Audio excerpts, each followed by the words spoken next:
Buenas noches, compañeros del colegio, buenas noches. Agradecemos su presencia el día de hoy, a todos los que están conectados, los que vinieron hoy a la sesión presencial. Estamos en el Hospital Ángeles con la primera sesión del año, de las muchas que tendremos. Estamos hoy muy contentos de poder iniciar con un gran ponente, el doctor Pedro Alejandro Elguerea Echavarría. Él es médico general egresado por la Universidad Nacional Autónoma de México, avalado por la Universidad de La Salle, doctor. Tu residencia en el Hospital Ángeles del Pedregal y actualmente desempeñas como jefe de terapia intensiva en el Hospital Cristus Mujerza Altagracia de León, Guanajuato, ¿verdad? El doctor nos va a acompañar hoy con el tema de monitoreo hemodinámico, líquidos vasoactivos. Él es intensivista, nos va a dar un punto de vista diferente a la anestesia, de cómo podemos tener un abordaje más completo a este tema que la verdad nos acontece a diario, todo lo vemos día a día y a veces no le damos el manejo adecuado como debería ser con ese punto de vista. Doc. Muchas gracias. Excelente. Muchas gracias por la presentación. Gracias por la invitación también. En realidad me complace mucho estar aquí con ustedes. Definitivamente para mí, aunque no lo crean, cuando me invitaron aquí a presentarme delante de ustedes, significa un reto. ¿Por qué? Porque como bien comentaron, vamos a ver un enfoque diferente.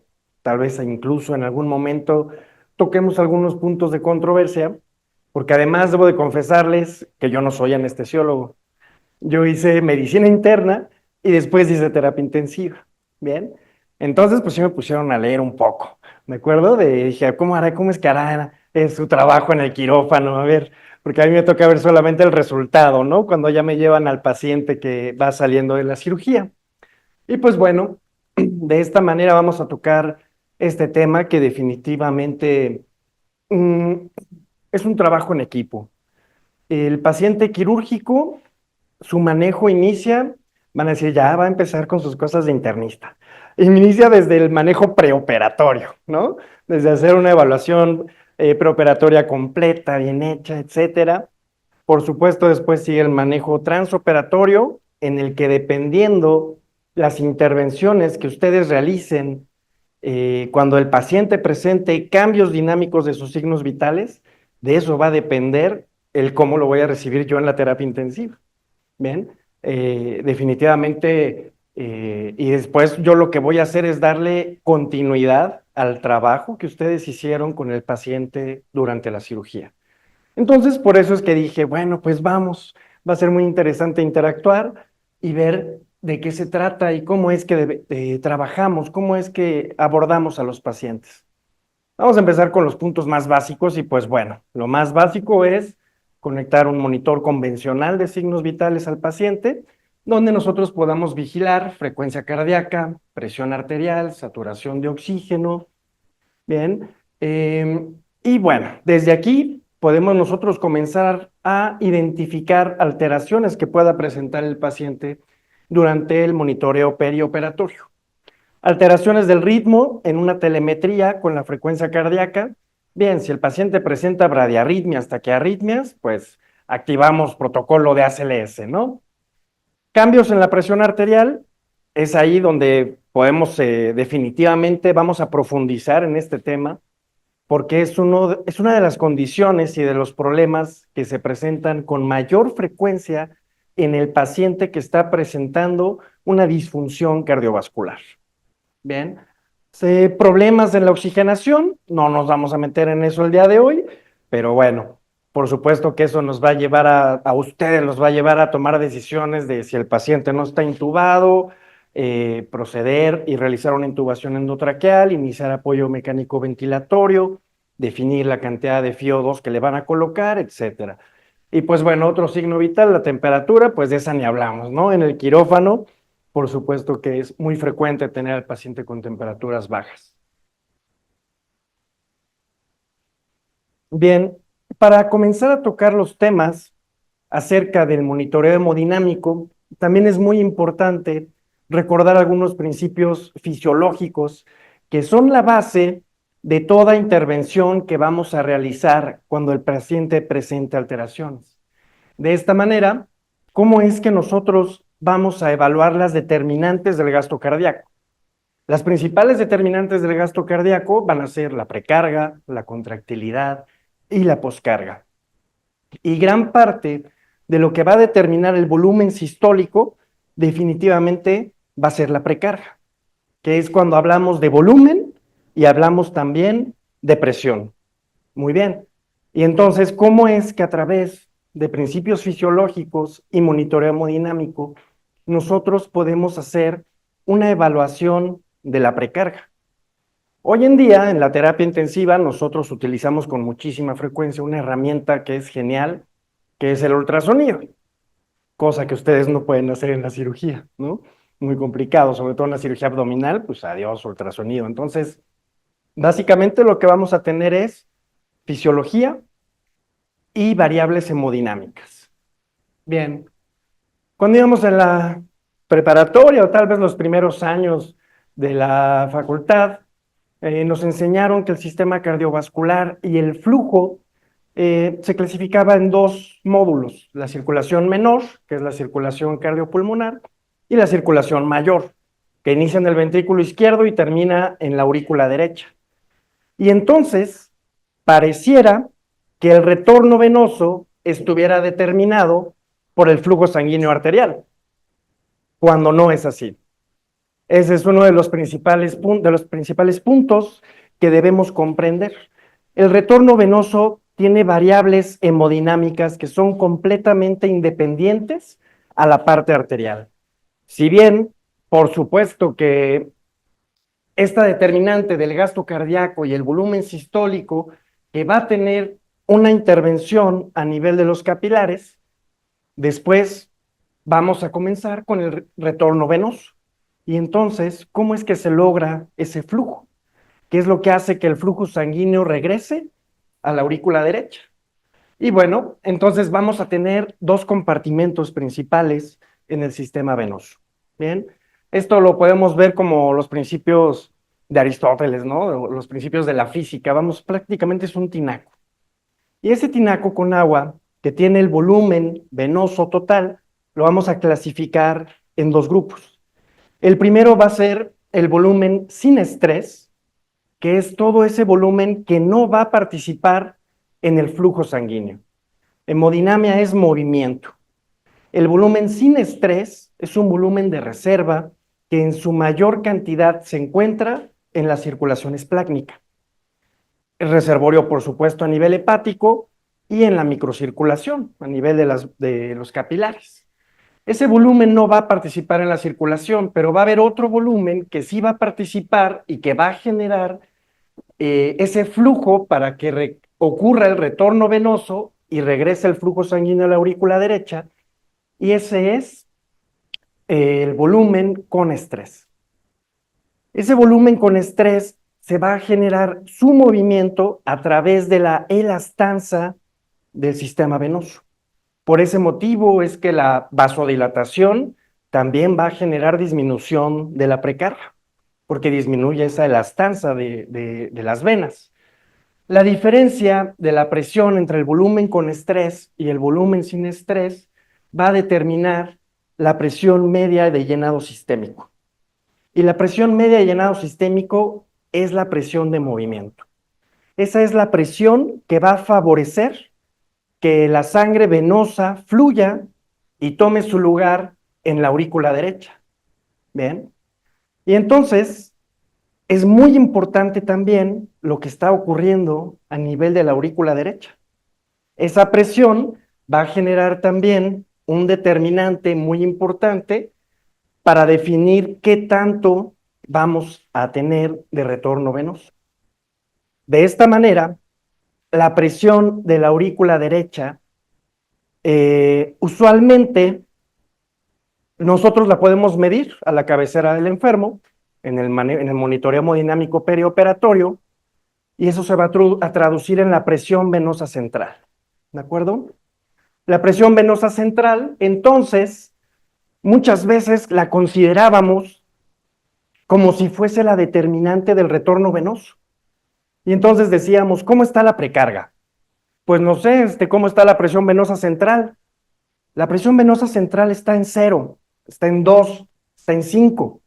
Ah, entonces la presión venosa central está baja. Por lo tanto, la precarga está baja. Por lo tanto, hay que administrar volumen. Error. Bien, eso no es así. La presión venosa central no es la precarga. Al contrario, la presión de la aurícula derecha, entre paréntesis, presión venosa central, va a ser una presión que se va a oponer al retorno venoso. Mientras más mientras más alto sea el nivel de la presión venosa central, menor retorno venoso vamos a tener. Bien, de esta manera hay una fórmula matemática para analizar el retorno venoso y es presión media de llenado sistémico menos presión de la aurícula derecha entre el astanza y eso es el retorno venoso. ¿De acuerdo? Este punto fisiológico es muy importante porque nos va a determinar cómo es que nosotros debemos de analizar la presión venosa central. ¿Sirve medir la presión venosa central? Si sí sirve, ¿cómo la debo de utilizar? Porque la respuesta es que sí sirve. Si por ahí de repente han escuchado que la presión venosa central ya se dejó de utilizar y que es una variable hemodinámica estática que no tiene relevancia, les están mintiendo. Y ese es otro error. La presión venosa central es una variable muy importante porque nos va a determinar cómo está la presión de la aurícula derecha.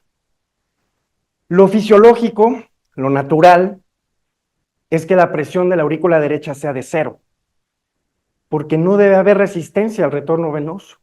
Nuestro organismo no nos quiere ocasionar problemas. Nuestro organismo lo que quiere es que la sangre fluya y el corazón bombee y que a todos nuestros órganos les llegue nutrientes y oxígeno.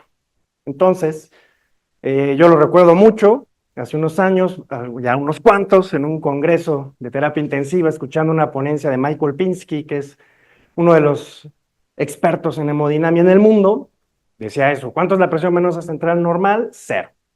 Y decía, y si no me creen, ahorita les ponemos un catéter venoso central y medimos la presión de la aurícula derecha. Bien, por lo tanto, un valor normal no determina que necesitemos líquido. La presión venosa central baja no nos dice que debemos de pasar volumen. Eso es un error. Fue un error que viene de la historia del diagrama de Rivers hace algunos años, que es un diagrama que nos enseñaron en la facultad y en la residencia para reanimar a los pacientes en choque séptico. Rivers dejó una gran enseñanza que fue la reanimación guiada por metas. Pero Rivers decía, pasa líquidos hasta que la presión venosa central sea mayor a 6. Ya está demostrado que eso no se debe de hacer, ¿de acuerdo? Una presión venosa central de 0 lo que nos dice es que no hay sobrecarga hídrica, más no que tengamos que pasar volumen. ¿Bien? Entonces, la presión venosa central va a ser la presión intramural de la aurícula derecha. Como bien dije, es la presión que se opone al retorno venoso. Mientras mayor sea la presión venosa central, más contraproducente va a ser para el paciente.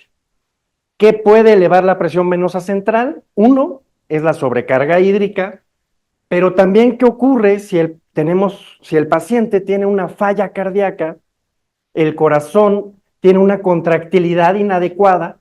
Por supuesto, la fracción de eyección disminuye, el volumen sistólico disminuye, esa presión se va a comenzar a incrementar y va a retroceder hasta la aurícula derecha, generando una PVC elevada. Paciente con, hasta lo vemos, ¿no? En ingurgitación yugular, pues va a tener una presión venosa central elevada. ¿Ok? ¿Por qué ocurre esto? Es la ley de Frank Starling. Las fibras del miocardio ya no se pueden distender más, están a su máxima distensión. Y por lo tanto, la presión venosa central o presión de la aurícula derecha, pues lo que nos dice es que hay demasiado volumen en esa cámara. Bien, de esta manera, la presión venosa central sirve, sí, por supuesto que sí, y sirve mucho, sobre todo porque nos guía en cuándo detenernos. Si el paciente tiene una presión venosa central de 12, definitivamente pasar líquidos no va a ser una buena decisión. Si continuamos pasando líquidos a ese paciente que tiene una PVC elevada, pues por supuesto que vamos a perjudicar al paciente. Y si esa PVC elevada es secundaria a falla cardíaca, creo que a todos nos queda muy claro que a un paciente con falla cardíaca y edema agudo pulmonar no le vamos a pasar volumen. ¿De acuerdo? Entonces, la PVC nos dice cuándo detenernos, mas no nos dice que debemos administrar líquidos. ¿De acuerdo? Bien, ese es uno de los principales puntos de la presión venosa central. El monitoreo hemodinámico en general lo vamos a ir abordando poco a poco, pero lo vamos a interpretar a través de dos grupos grandes de variables, variables estáticas y variables dinámicas. La presión venosa central es una de las variables estáticas. ¿Cuál es la otra variable estática? Si ustedes colocan un catéter de Swan-Ganz, si miden una presión capilar pulmonar, una presión en cuña, esa también es una variable estática. Y su interpretación es muy similar a la de la presión venosa central. Si ustedes tienen una presión en cuña normal, no quiere decir que le pases líquidos. Quiere decir que todavía no está sobrecargado, mas no quiere decir que tengas que pasarle líquidos. ¿De acuerdo? Su aumento también va a traducir aumento de la presión hidrostática. Y uno de los puntos que más me encantan es cuando esto se puede representar a través de un diagrama. Este diagrama está compuesto por dos líneas que son muy importantes. La línea azul es la curva de Guyton, es la curva del retorno venoso, ¿de acuerdo? Esto lo que nos dice es que va a generarse una presión y va a estar determinada por la presión media de llenado sistémico y también por la presión de la aurícula derecha, ¿de acuerdo? De manera que vean ustedes cómo cuando llega el retorno venoso a la aurícula derecha y comienza a llenarse esa cavidad, la presión de la aurícula derecha comienza a elevarse mientras mayor cantidad de volumen entra. Y es ahí donde entra el principio de Frank Starling. Comienza a entrar el volumen, comienzan a distenderse las fibras del miocardio, y entonces la presión de la aurícula derecha se va a elevar hasta que en el ciclo cardíaco ese volumen cambie de la aurícula derecha al ventrículo derecho y después a la circulación pulmonar. ¿De acuerdo? Ahora, esta línea roja es la curva de contractilidad de Frank Starling. Nos va a determinar la contractilidad, ¿de acuerdo? Y el punto en el cual coinciden o se intersectan estas dos líneas es el gasto cardíaco. Bien, las dos están sumamente interrelacionadas y este es el principio básico que vamos a analizar más adelante de predecir respuesta a volumen o de definir si cuando administramos volumen el paciente va a tener un beneficio. ¿Qué es lo que ocurre si el paciente está sangrando en una cirugía o si el paciente ya está perdiendo demasiados líquidos y el retorno venoso comienza a disminuir? La curva de retorno venoso de Guyton se va para abajo y entonces, ¿qué va a pasar con el gasto cardíaco cuando intersectan en este punto? Pues el gasto cardíaco es menor. ¿Qué va a pasar si el paciente tiene una falla cardíaca, un choque cardiogénico, y esta curva de contractilidad de Frank Starling se va para abajo? Pues también el gasto cardíaco va a disminuir. Y con este esquema nosotros podemos hablar de qué ocurre en el choque hipovolémico, en el choque obstructivo, en el distributivo, en el hipovolémico. ¿Qué ocurre cuando nosotros hacemos intervenciones como administración de volumen o incluso uso de inotrópicos? Bien, esas son las variables hemodinámicas estáticas. ¿Qué es lo que ocurre? Vean la forma que tiene la curva de contractilidad de Frank Starling. Tiene una parte ascendente y después inicia una parte de meseta. ¿Ok?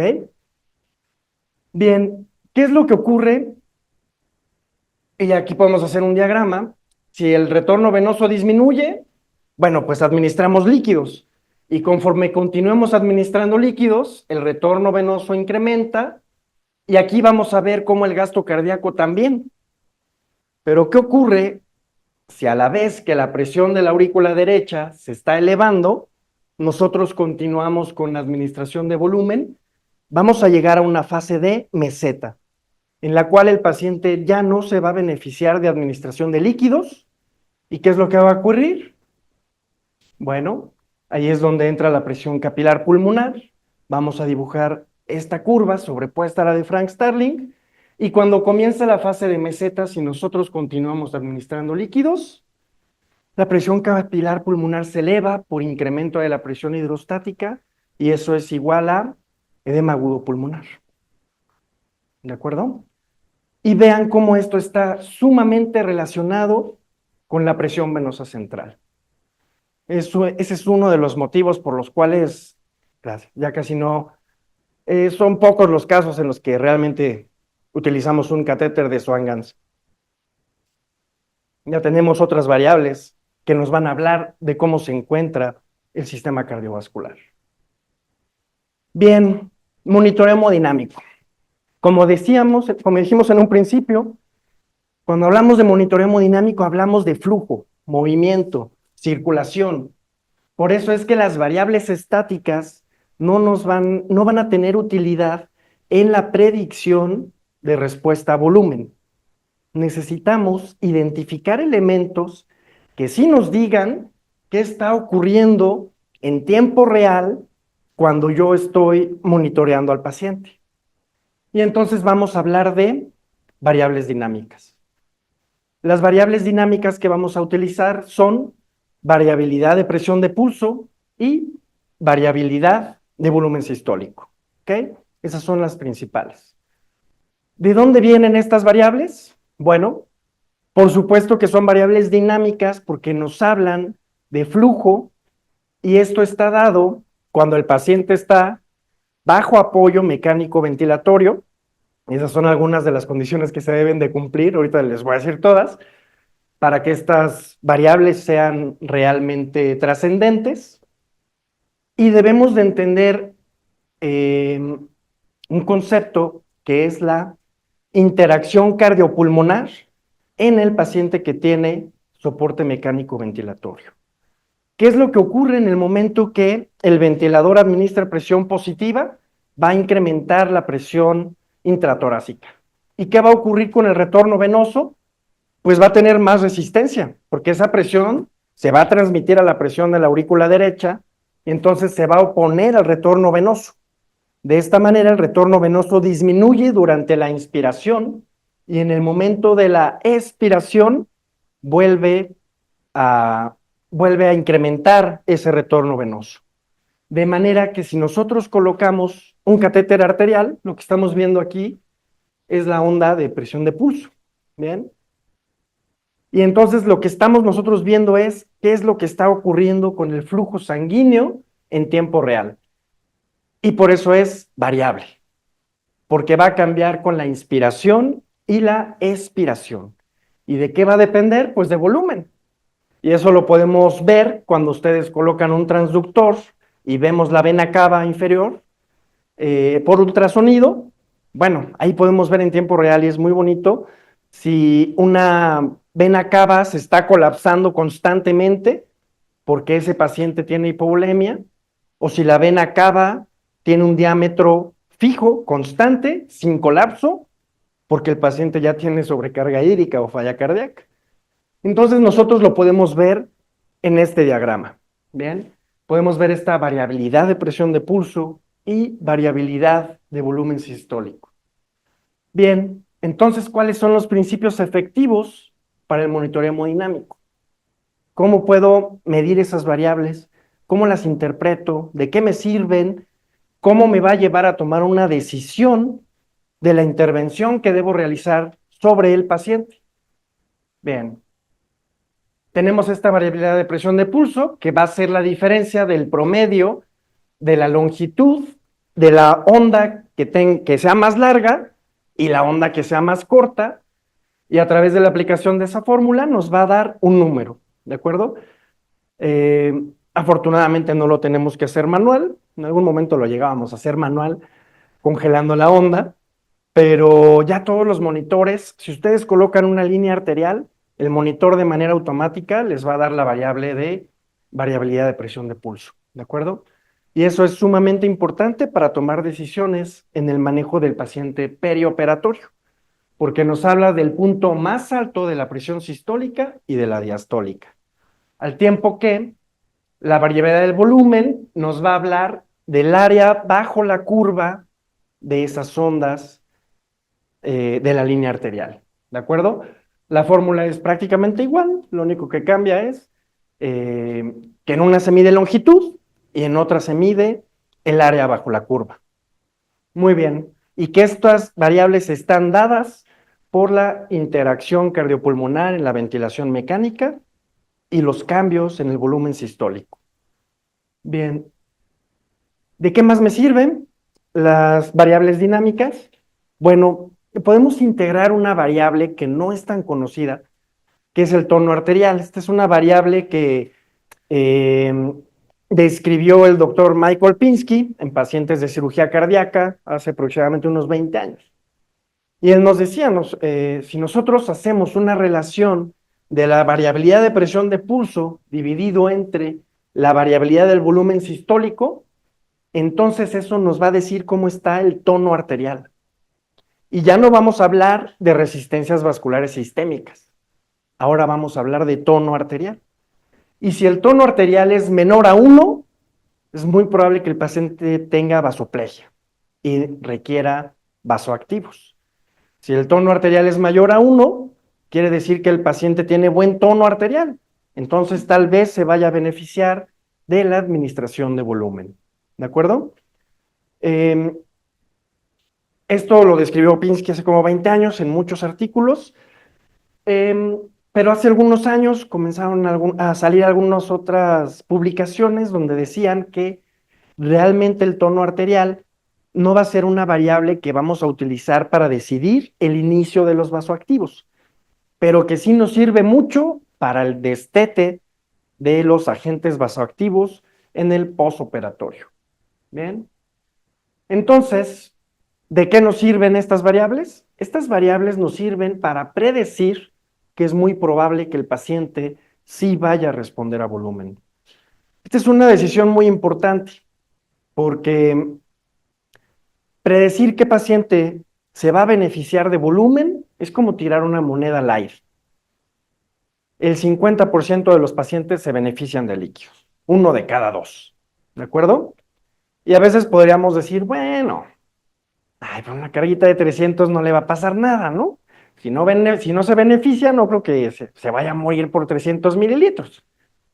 El problema es que eso lo pensé yo, lo pensó el que estaba en el turno anterior, lo va a pensar el que está en el turno después. Y cuando pasan 3 días es cuando vemos a los pacientes con anasarca y PVC de 15, ¿no? Entonces, por supuesto que es importante realizar este análisis porque tiene un impacto demostradísimo en la mortalidad. ¿Ok? Bien, si la variabilidad de presión de pulso es mayor a 13 o la variabilidad de volumen sistólico es mayor a 13, es muy probable que el paciente se vaya a beneficiar de líquidos. ¿De acuerdo? Esto es una predicción. Y esto lo podemos ver entonces en la curva que les comentaba de respuesta a volumen. ¿Esto qué nos enseña? Que cuando el paciente se encuentra en la fase ascendente de la curva de contractilidad de Frank Starling, ese es un paciente respondedor a volumen. Pero cuando el paciente se encuentra en la fase de meseta, es un paciente que ya no va a ser respondedor a volumen. Y si en ese momento ustedes están enfrentando a un paciente con inestabilidad hemodinámica y estado de choque, pues entonces esto nos va a ayudar a decidir si debemos administrar líquidos o debemos de administrar vasoactivos. ¿Bien? Bien. Ya hablamos de cuál es la predicción del paciente que va a responder a volumen. Pero ahora, ¿qué es respuesta a volumen? Si el paciente está hipotenso, y yo le administro una carga de líquidos y la presión arterial no se elevó, ¿ese paciente respondió a volumen o no? ¿Quién sabe? Eso es muy importante. La tensión arterial no es la única variable que nos hable de que el paciente se esté beneficiando de volumen. ¿De acuerdo? No es la única variable. Va a haber casos en los que sí, va a ser muy evidente. Comienzan a administrar líquidos, la presión arterial comienza a estabilizarse. Bueno, es obvio que sí se está viendo beneficiado. Pero va a haber casos, sobre todo hablando de vasodilatación o vasoplegia, en la que ustedes administren líquidos, no vean incremento de la tensión arterial, pero sí incremento del gasto cardíaco. Y por lo tanto, para hablar de respuesta a volumen, sí es necesario o se recomienda ampliamente tener un monitoreo hemodinámico avanzado con monitoreo de gasto cardíaco.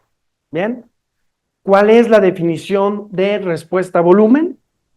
Paciente en el cual el gasto cardíaco incrementa un 10% tras la administración de un reto hídrico, que es un volumen de 250 a 300 mililitros en 10 minutos. ¿Ok? Eso es el paciente que responde a volumen. Por lo tanto, necesitamos tecnología, que desafortunadamente no es barata y desafortunadamente es invasiva, es algo invasiva. ¿De acuerdo? Pero si se fijan, este es un ejemplo de una pantalla de la consola del monitor EB1000 de la compañía Edwards, en el cual son muchas las variables que podemos ver en esa consola. Podemos ver variables estáticas, como la presión venosa central. Podemos ver variables dinámicas, aquí está la presión venosa central. Podemos ver variables dinámicas, como la variabilidad de volumen sistólico. En el monitor seguramente veremos la variabilidad de presión de pulso e incluso nos dibuja aquí la curva para decirnos en qué fase de esa curva se encuentra el paciente. ¿De acuerdo? Va a haber otros determinantes, como por supuesto la presión arterial, el índice cardíaco, por supuesto, y nos habla también de la presión capilar pulmonar y el agua extravascular pulmonar. Ese es un diagrama muy bonito porque más evidente no nos lo pueden poner así de ya no le pases más agua, ¿no? Entonces, es una herramienta sumamente útil para el monitoreo hemodinámico, la predicción a volumen e identificar si el paciente se está beneficiando de la administración de líquidos. Bien, para poder medir estas variables, no necesariamente tenemos que ser tan invasivos, ¿ok? Hay distintos métodos por los cuales se puede hacer una medición del gasto cardíaco. ¿Ok? Vamos a hablar primero la manera en la que se clasifican los monitores para poder vigilar el comportamiento hemodinámico que tiene el paciente. Y hasta arriba tenemos los monitores invasivos, que prácticamente es colocar un catéter de Swan-Ganz, que ya sabemos que es introducir un catéter a través de la vena yugular derecha, llegar hasta el ventrículo derecho, avanzar hasta la arteria pulmonar, y si queremos medir la presión capilar en cuña, pues bueno, inflamos el globito y se va a enclavar para medirnos la presión capilar pulmonar, ¿de acuerdo? Ese es un monitoreo hemodinámico invasivo que ha perdido, bueno, no es que se ha hecho menos popular por varias razones. Uno, porque es un riesgo elevado de complicaciones que se pueden presentar. La interpretación de las variables que da un catéter de Swan-Ganz, los metaanálisis han indicado que son sumamente variables, nos llevan a tomar decisiones totalmente diferentes.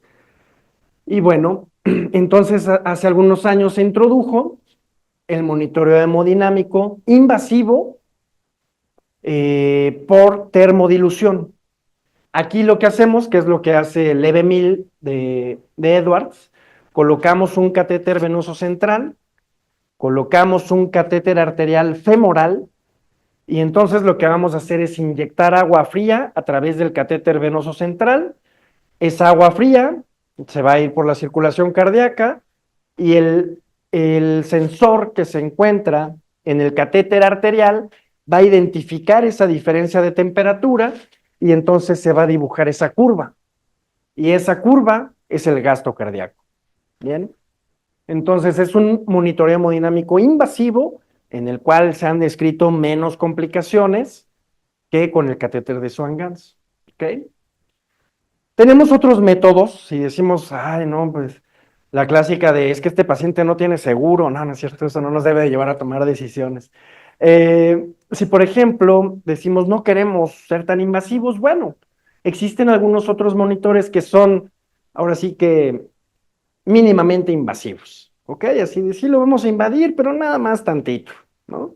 Para poder convencer de que nos firmen el consentimiento informado. Y entonces, ustedes pueden conectar una línea arterial radial y conectarla a una consola. Y eso les va a dar gasto cardíaco.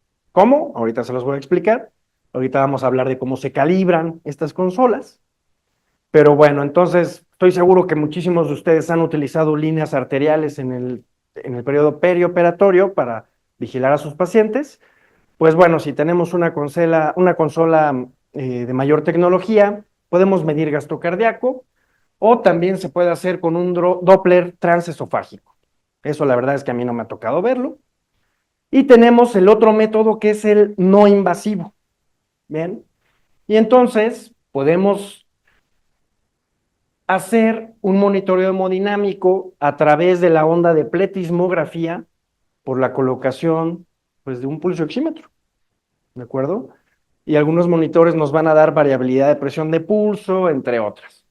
Otros monitores que son por bioimpedancia y tránsito de ondas de presión de pulso. Esos dos, todos me han tocado verlos, excepto esos últimos dos de hasta abajo. No me ha tocado ver esos monitores. Bien, ¿y cómo se calibran?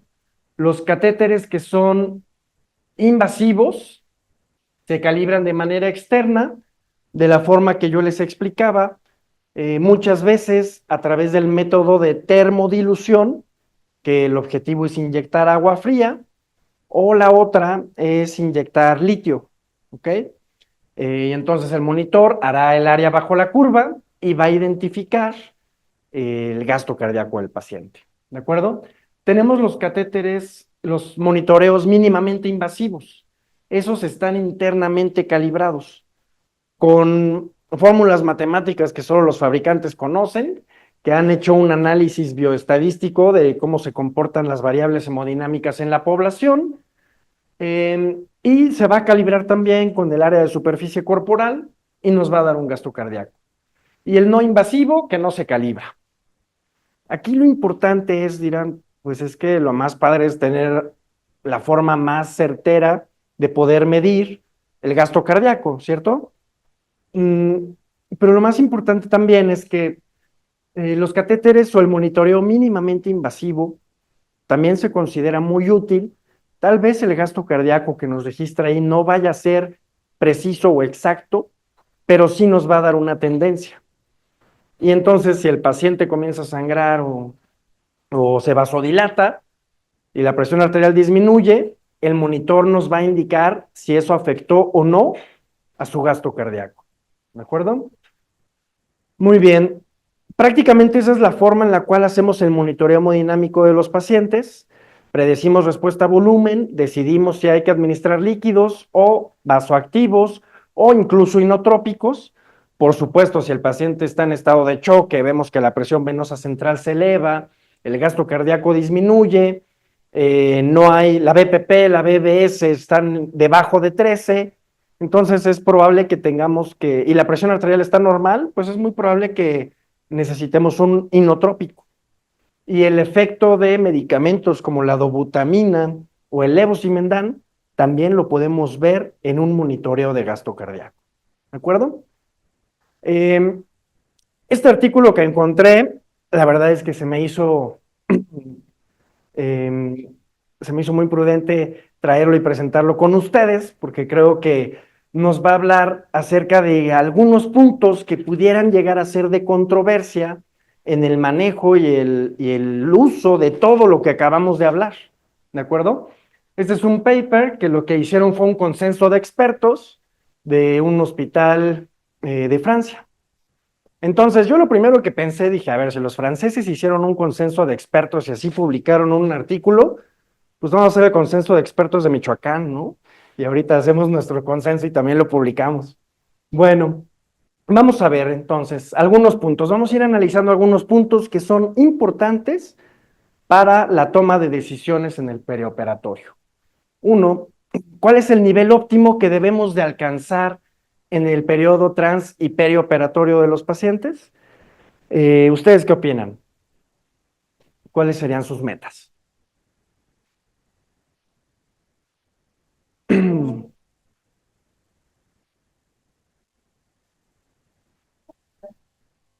Bueno, si está, como dice, generando pues el estado neurológico, pero está despierto. Y muy sencillo también está de choques a un potencia. Exacto.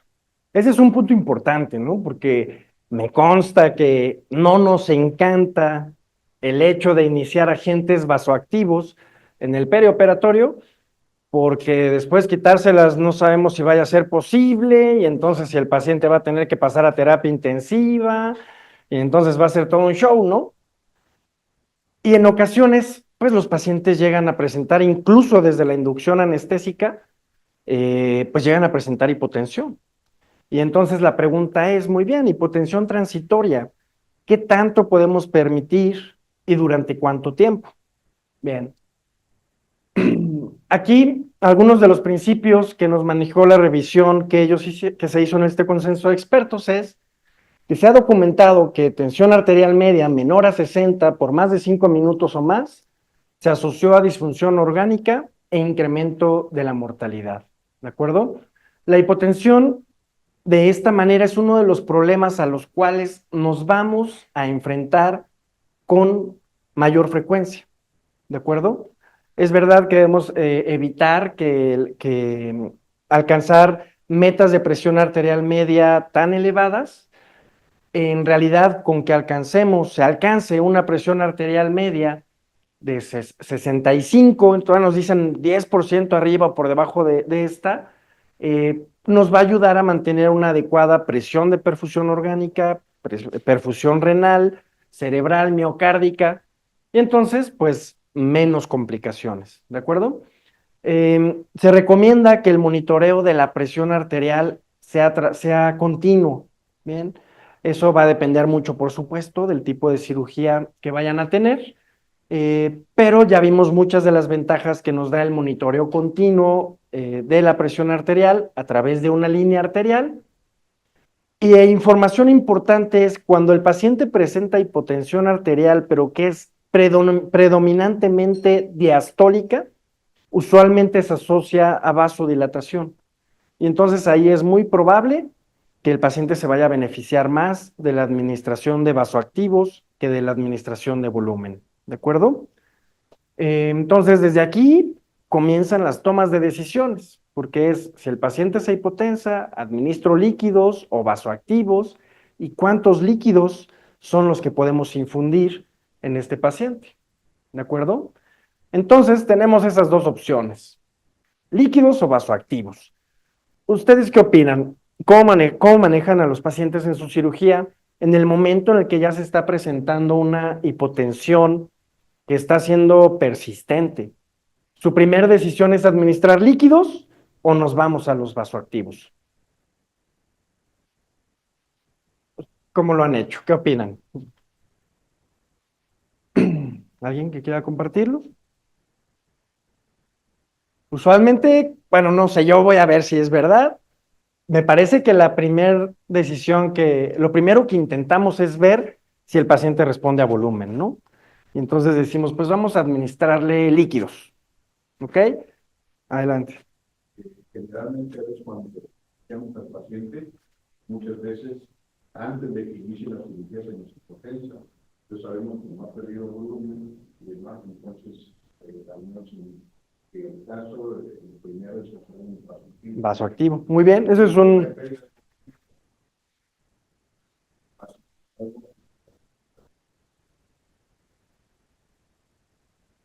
Exacto, eso también va a depender mucho del momento en el cual se presenta esa hipotensión, ¿no? Por ejemplo, también en el momento de la inducción anestésica, pues sabemos que todavía no ha sangrado, entonces la hipotensa es por vasodilatación. ¿Y qué es lo que ocurre si el paciente comienza a hipotensarse en el periodo transoperatorio en una hemicolectomía, ¿no? En el cual hay problemas, está complicando, hay sangrado. Entonces, muchas veces las decisiones a las que empezamos a tomar es, bueno, vamos a administrar líquidos, ¿no? Es algo similar a lo que hacemos afuera del quirófano cuando nos encontramos un paciente con choque séptico. E incluso hasta la definición lo dice, ¿no? Choque séptico es el paciente que tiene sepsis, que es refractario a la respuesta a volumen y es dependiente de agentes vasoactivos. Entonces, muchas veces llegamos a pensar que primero tenemos que administrar líquidos para después tener la decisión de que sí podemos usar vasoactivos. Y eso es algo que está cambiando. En la reanimación del paciente con sepsis, definitivamente la recomendación hoy en día es el uso temprano de vasoactivos.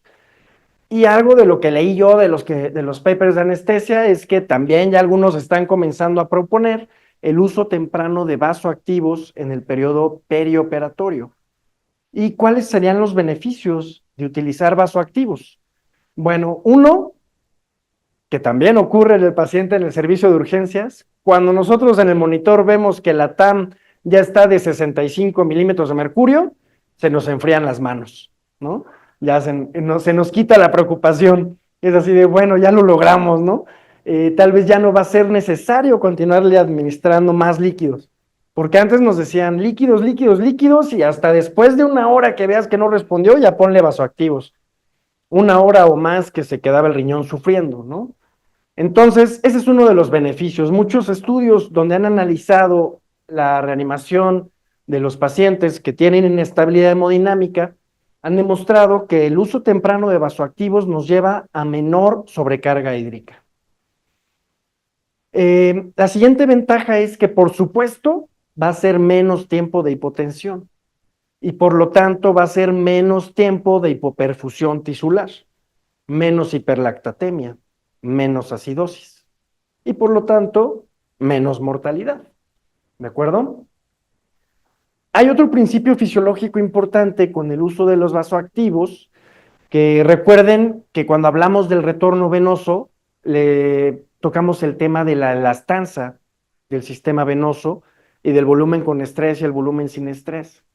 Resulta que el uso temprano de vasoactivos al momento de generar vasoconstricción a nivel de los capilares, todo ese flujo sanguíneo del volumen sin estrés, que no estaba participando en el flujo sanguíneo, lo va a reclutar y lo va a llevar al volumen con estrés.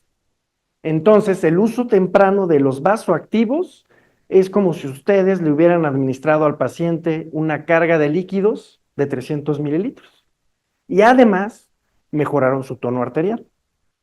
Entonces, esta es una recomendación también, usar de manera temprana los vasoactivos ante el paciente que tiene hipotensión arterial.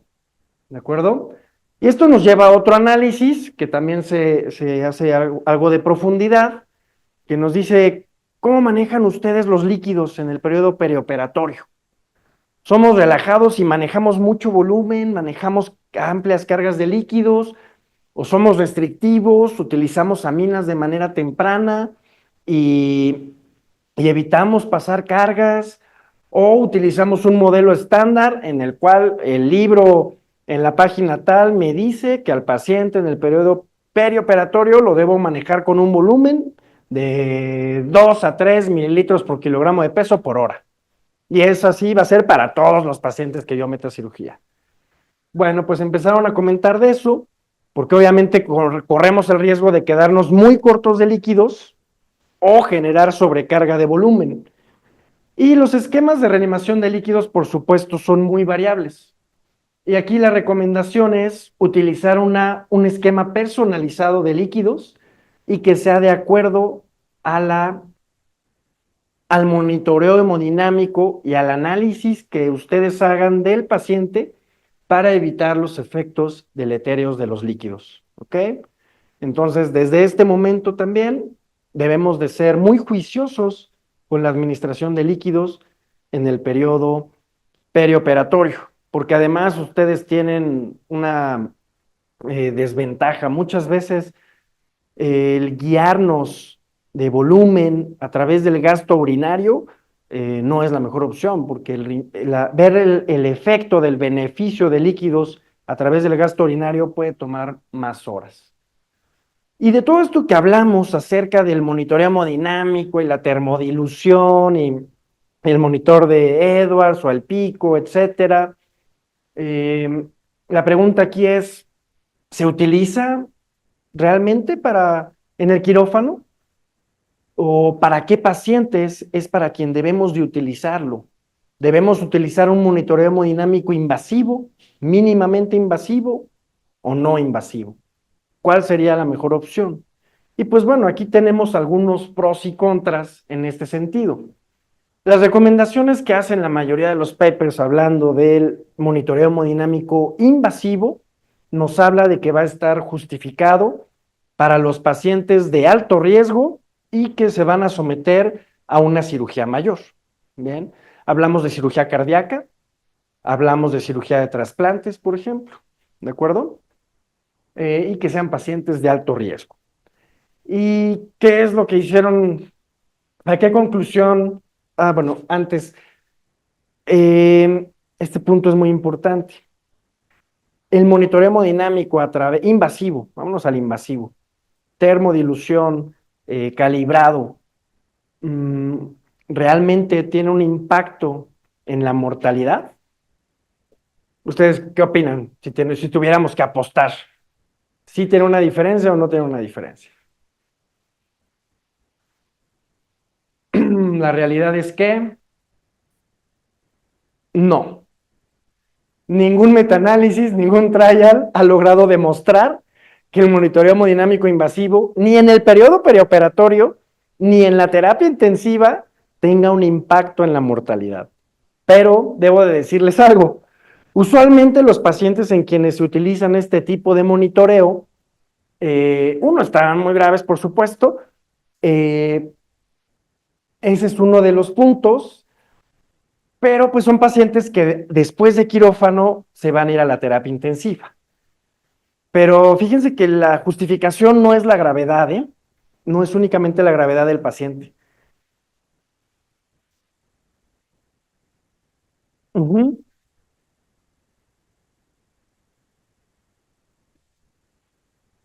Que ya entras a la delegación cardiopulmonar y que luego la retiras, no concluye la disfunción comparando por ejemplo con el época de esofágico y mirando el interés. ujú. El índice cardíaco de tal diciendo que tiene 5 y de miras el ITB y te sale en 11, 7, no había una correlación. Yo creo que tal vez sería cierto en qué población lo usaron y qué otros niveles se hicieron.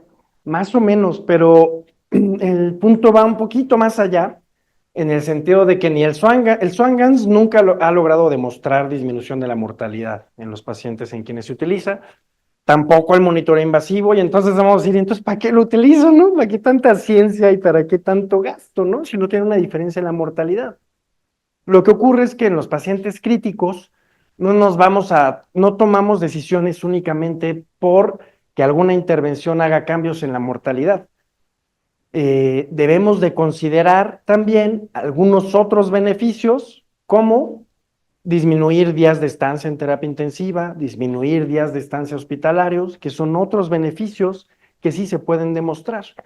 Y son algunos de los beneficios que sí han logrado demostrar el uso del monitoreo hemodinámico de gasto cardíaco. Este es un ejemplo, es el Trial Fedora, donde comenta que las conclusiones que hacen tras haber profundizado en este metaanálisis es que se disminuyeron las complicaciones perioperatorias, los pacientes tuvieron menor incidencia de lesión renal aguda, menor incidencia de CIRA, menor incidencia de neumonía y menor incidencia de edema agudo pulmonar. ¿Ok? Es por eso que sí está justificado su uso. Sin embargo, este consenso de expertos, que es eso, solamente es un consenso de expertos y todo lo ponen como recomendación. Estaríamos hablando de un nivel de recomendación 1C, y nos dice que el 80% votaron por no utilizar monitoreo hemodinámico invasivo en el paciente quirúrgico, en el monitoreo perioperatorio, sobre todo por la invasión. Lo consideraban muy invasivo y que no eran tantos los efectos que ellos veían. El 80% fue lo que votó, pero ese 80% dijo, no utilicemos el monitoreo hemodinámico invasivo, pero sí utilicemos monitoreo hemodinámico mínimamente invasivo. Coloquemos una línea arterial, vamos a conectarlo a un monitor de gasto cardíaco, que no me va a dar un gasto cardíaco preciso, pero me va a dar una tendencia con la que yo pueda tomar decisiones. El 80% dijeron que sí, el 20% dijo, no me encanta la idea porque siento que esos no son tan precisos. Si yo tuviese que meter un paciente a quirófano y tuviese el recurso, pues la verdad es que creo que me dieran a elegir cuál quieres. Ahí está el invasivo, el mínimamente invasivo o el no invasivo. Yo creo que yo me iría efectivamente por el mínimamente invasivo. Dejaría el monitoreo hemodinámico invasivo ya para un paciente que tuviera una inestabilidad hemodinámica muy importante. Y entonces incluso lo podrías convertir. Un paciente que te das cuenta de su gravedad por el monitoreo hemodinámico mínimamente invasivo, lo único que haces es que en vez de utilizar el transductor de la línea arterial radial, le colocas un catéter arterial femoral e inicias monitoreo hemodinámico invasivo. Bien, ¿y cuáles son algunas de las conclusiones a las que quiero llegar? Una es que quiero compartir con ustedes este protocolo, es el protocolo de reanimación con líquidos, protocolo ROSE. Prácticamente es en el cual nosotros nos estamos basando ya para la reanimación de todos los pacientes en estado de choque. Le llamamos choque circulatorio, cuando ni siquiera sabes qué tipo de choque es, solamente que sabes que está en choque, ¿de acuerdo? Y lo vamos a dividir en 4 etapas. Está la etapa de rescate, en la cual queremos que el paciente no se muera. ¿Sí? Si el paciente no se muere, ya estamos del otro lado. ¿Qué es lo que tenemos que hacer en ese momento? Intervenciones críticas. Intubar al paciente e iniciar de manera temprana aminas vasoactivas para que la meta sea, prácticamente es el ABC, que el paciente tenga una vía aérea asegurada, que esté bien ventilado y que tengan una tensión arterial media de 65 milímetros de mercurio. Bien, con el uso de agentes vasoactivos. Y entonces vamos a decir, este cuate estabilizó al paciente en 5 minutos, ¿no? En 10. Y la pregunta sería, ¿la TAM está bien? Sí. Ok, la PVC y hacemos todo un análisis hemodinámico. Por supuesto que podemos administrar líquidos también en la etapa de salvamento. Lo que hacemos es canalizar 2 vías periféricas mientras colocamos un catéter venoso central. Por una empezamos administración de líquidos, por la otra vasoactivos, pero lo hacemos de manera simultánea. Ya no nos esperamos hasta que haya terminado la administración de una carga de 500 para iniciarle vasoactivos. ¿Qué es lo peor que puede pasar de utilizar agentes vasoactivos y que el paciente sí responda a volumen? Que le quites la norepinefrina y ya. No va a pasar a más, ¿ok? Entonces, eso es lo que vamos a hacer en la etapa de salvamento. La pregunta ahora sería, muy bien, ya pasamos a esa etapa que va a ser prácticamente, va a durar minutos, ¿ok? El paciente ya está hemodinámicamente estable, entonces, ¿ya está bien reanimado? No lo sabemos. Entonces es donde entra todo el análisis fisiológico y hemodinámico de todas las variables de las cuales acabamos de hablar para pasar a la optimización. Y esa dura horas. Esas horas pueden ser dentro del quirófano, bajo su cuidado, y después continuará en la terapia intensiva cuando nosotros vamos a volver a hacer una revisión de cómo está el estado circulatorio del paciente, desde cómo está la precarga, la contractilidad, la poscarga, etcétera. Bien, aquí lo que hacemos entonces es analizar variables dinámicas, hacer reto hídrico, y aquí es donde tenemos que empezar a determinar si vale la pena pasar volumen o si vamos incrementando norepinefrina e incluso agregamos vasopresina, ¿bien? Y tomar decisiones para evitar y hacer todo lo posible por evitar la sobrecarga hídrica. Ya nos han entrenado muy bien en identificar la sobrecarga hídrica. Y entonces, en el momento en el que la vemos, sabemos que ya nos debemos de detener. Pero no nos tenemos que esperar a ver sobrecarga hídrica para detener la reanimación, ¿ok? Desde antes, lo mejor o el panorama ideal es no llegar al punto de sobrecarga hídrica con presión venosa central elevada, con el hiperfil B en el ultrasonido pulmonar, con edema de tejidos blandos, porque sabemos que eso es un efecto contraproducente en todos los órganos o sistemas. ¿Bien? De acuerdo, pasamos esa parte de optimización donde dices, donde se siente padre. Que dices, sí está jalando, cuando jalan, ¿verdad? Cuando avanza y el paciente responde. Así de, excelente, ya está bajando el lactato, está orinando, qué bonito, la tensión arterial está estable, me está respondiendo a líquidos y entonces puedo bajarle la norepinefrina. Y este paciente se va a salvar, se va a recuperar. Va a valer la pena el haber estado hoy de guardia, ¿no? Y entonces después va a venir la fase de estabilización, es la fase de meseta, es la fase donde solamente debemos de minimizar complicaciones, que no se nos infecten, que pase la respuesta inflamatoria sistémica, que hagan efecto los antibióticos y que el paciente comience a recuperar su estado fisiológico basal, que recupere su tono arterial. Y entonces vamos a pasar a la desreanimación, que es cuando vamos a empezar a bajar la dosis de los vasoactivos hasta suspender. El paciente va incluso a comenzar a redistribuir volumen. Tal vez nosotros vamos a requerir de pasar algunas dosis de diurético porque en su momento requirió volumen, pero cuando recuperó su estado basal, ese volumen ya no lo necesita, entonces tiene que salir, tiene que ser evacuado, ¿ok? Y esa es la fase de desreanimación, donde despertamos al paciente y nos sentimos felices de que se salvó una vida. Bien. Puntos entonces, hablando de este tema de monitoreo hemodinámico. Bien, para hablar de reanimación con líquidos y vasoactivos, para tomar decisiones de administración de líquidos, norepinefrina o inotrópicos, debemos conocer los principios fisiológicos. ¿Ok? Si no sabemos fisiología, no podemos tomar decisiones. Debemos recordar cuáles son los parámetros que nos pueden predecir respuesta a volumen.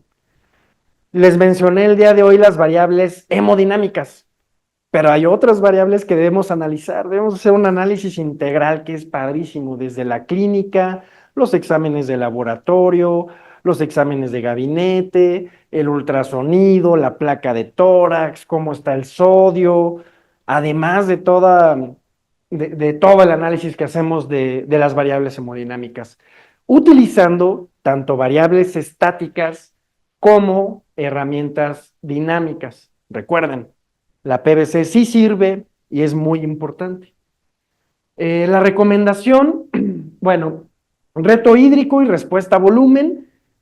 Lo ideal es comenzar a reanimar con cargas pequeñas de líquidos, ¿de acuerdo? Se recomiendan cargas de 300 mililitros. Uso temprano de vasoactivos, eso sin duda es algo que yo recomiendo ampliamente, en general para el paciente en choque circulatorio. Sí se puede iniciar por vía periférica, eso que nos decían antes de que estaba totalmente contraindicado porque se le iba a necrosar el brazo y prácticamente se le iba a gangrenar y se le iba a caer. No es verdad. Podemos utilizar norepinefrina por vía periférica, dosis bajas por supuesto, mientras con calma y con todas las medidas de esterilidad correctas, colocamos un catéter venoso central. Y bueno, como les decía, el día de hoy me encantó hablarles de monitoreo hemodinámico, pero tenemos muchas otras variables que también es bien padre profundizar, como la saturación venosa central de oxígeno. Eso nos va a definir también tomar decisiones de qué es lo que está ocurriendo con la circulación y el flujo sanguíneo, la depuración del lactato, La delta de CO2, la diferencia de CO2 arterial y venoso, nos va a decir si el paciente se va a beneficiar de hacer intervenciones que incrementen su gasto cardíaco o si el problema está en la microcirculación. E incluso, no lo van a creer, pero este tema del llenado capilar que es tan sencillo y barato medir, es un tema de muchísimos papers en medicina crítica y es un tema de charla en congresos de alta especialidad a nivel mundial, en el cual el impacto y el guiarnos de evaluar el llenado capilar en el paciente de todo el tiempo, también va a ser un punto muy importante para determinar y tomar decisiones. Muy bien, y eso es todo por mi parte. No tengan algunas dudas.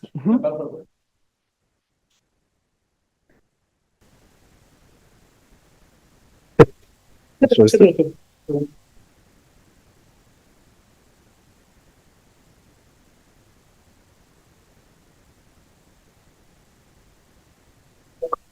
Con todo el caso, tu plática, tu tiempo, tu presencia. Ahorita vamos a pasar a la área de preguntas y respuestas. En el chat podrían checar ahorita si alguien tiene alguna pregunta. Aquí, antes, con confianza. ¿Alguien tiene una duda? ¿La puede hacer otra pregunta? ¿A un comentario? Algo que lo mencionaba aquí en sus conclusiones, muy importante, el uso de planos vasoactivos. El día siguiente nos platicaba un amigo, también un colega cardiólogo, que no le tengamos miedo a las aminas, a la norepinefrina.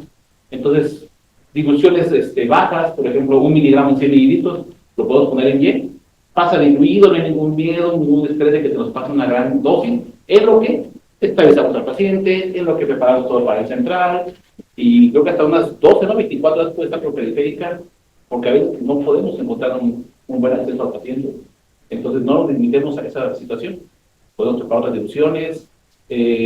También antes de que llegue ese estado el paciente, por ejemplo, cuando ponemos un bloqueo, hay pacientes más grávidos, que desde que nos volteamos al paciente del bloqueo y vemos cómo baja la presión, decimos, esto se va a bajar. Y si llega a 60, 40 la presión o hasta menos, y estábamos apenas batallando, metiéndole líquidos, no le meten 300, le metemos 500, 1000, levanta un poquito, vuelve a bajar. Entonces, en ese momento, si ya vemos que va a pasar la situación, entendiendo la fisiología, como mencionó el doctor, preparamos una norepinefrina, la vamos pasando en Y, solo un poquito, vamos a mi hipotensor, lo manejo con norepinefrina. Es una práctica que yo manejo mucho, le comento a mis residentes, y la verdad le va muy bien al paciente. Evitamos tanta inestabilidad hemodinámica, complicaciones, y muchas veces acabando la cirugía, desetamos las aminas y se van muy bien el paciente. ¿Algún comentario ahorita local? ¿Comentario a alguien? ¿Dudas? A ver, doctor, que le pasen el micrófono para que se escuchen. Gracias.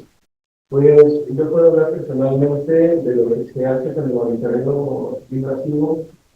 Que solo lo he visto que me da buenos resultados en los pacientes críticamente enfermos que requieren una cirugía mayor de mucho tiempo en un quirófano, en donde todo lo que nosotros hacemos repercute en todos los niveles. Un paciente ya con falla multiorgánica, en donde requieren la interpretación de los valores no solo hemodinámicos, sino globales para poder mantener vivo, estable e incluso poder mejorar la condición del paciente en el transquirúrgico. Algo que nosotros debemos de hacer y de transmitir a nuestros decanes que están aprovechando esos momentos de un paciente crítico con una avanzado monitoreo, es comentarles que el paciente entra grave a quirófano, ¿sí?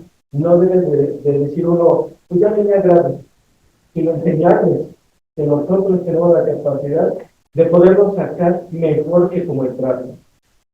El conocimiento que tiene el anestesiólogo, ¿sí?, se equipara a una pequeña terapia intensiva. Nosotros tenemos la capacidad, la interpretación para poder resolver. Yo no digo que en 30 minutos, porque a veces ni el tiempo para poner hablamos de pacientes que pueden estar en quirófano 4 o 5 horas, o que el procedimiento quirúrgico es muy agresivo para ofrecer el agua al paciente que se está muriendo, que está conectado a monitores, ¿sí?, que hay disfunciones multiorgánicas, que tenemos ya alteraciones en la coagulación, pero el anestesiólogo tiene esa capacidad de utilizar el monitoreo invasivo y realmente sacar mejor al paciente. Y yo puedo decir eso porque lo lo he vivido, lo he realizado y les he demostrado a los médicos de terapia intensiva, porque literalmente aquí me dicen, pues mira, está tan mal que hay en inducción terapia. Y realmente es algo que escuchamos, ¿sí? Pero nosotros tenemos el conocimiento, ¿sí? La tecnología para poder cambiar ese precepto antiguo, ¿sí? De que el paciente grave se va a morir en el quirófano. No, al contrario, el paciente grave entra al quirófano y el anestesiólogo tiene la capacidad de sacarlo mejor que como el. Y sí sirve el termodinámico cuando el anestesiólogo tiene la capacidad de interpretación y de actuación para poder mejorar el estado del paciente. Otra, paciente embarazada, cardiópata, inestable, con Kevin. El monitoreo invasivo, ¿sí? Nos ayuda porque estamos tratando a una paciente, ¿sí? Con disfunciones multiorgánicas. Una paciente con cardiopatía, ¿sí? Que se embaraza, que no debería.